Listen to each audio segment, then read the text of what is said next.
જય માતાજી, જય શ્રી કૃષ્ણ। આજે અમે ચણાની દાળ બનાવીએ છીએ। તમે જેટલા માણસો એટલી બનાવી શકો। અમે 4-5 જણ છે તો અમે આટલી બનાવીએ છીએ। અને 5 મિનિટ પલાળી દેવાની, પછી દાળ ફ્રાય કરી દેવાની છે। ચણાની દાળમાં 3 ડુંગળી, 1 ટામેટું, આટલું લસણ, આટલું આદું, આટલા મરચાં ચીરી નાખીશું।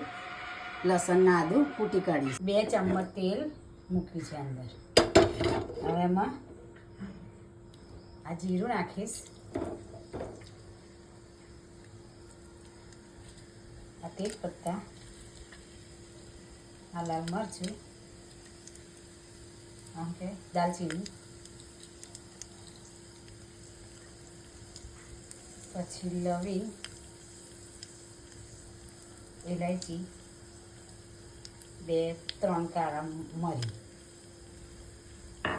અને ઉપરથી થોડી આટલી ખાંડ નાખીશું।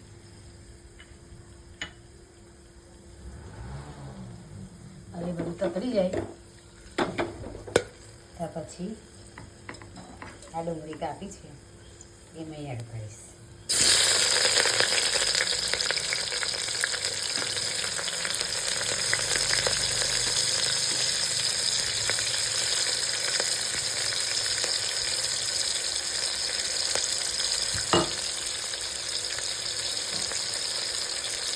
લસણ આદુનો પેસ્ટ,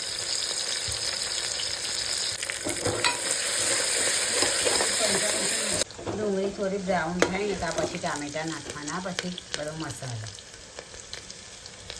આ ટામેટાં,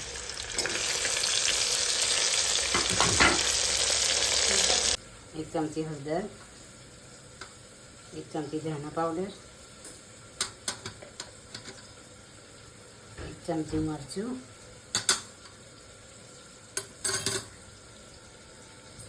1 ચમચી ગરમ મસાલો, સ્વાદ અનુસાર મીઠું।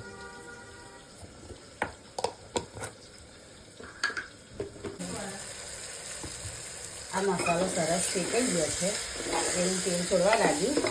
હવે હજી પનારી હતી દાળ નાખ્યા પછી 2 ગ્લાસ પાણી એડ કર્યું છે, અને 5-6 સીટી આવવા દઈને પછી ખોલીશું। તો બફાઈ જાય હશે તો નહીં મૂકવું પડે, નહીં બફાય તો ફરી મૂકીશું, બરાબર। ખોલીને કુકર જોઈશું દાળ રેડી થઈ છે કે નહીં થઈ એવું જોઈએ।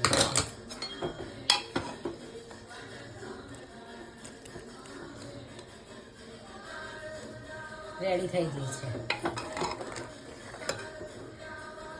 ચણાની દાળ, ફ્રાય દાળ બનાવી છે, તૈયાર થઈ જશે।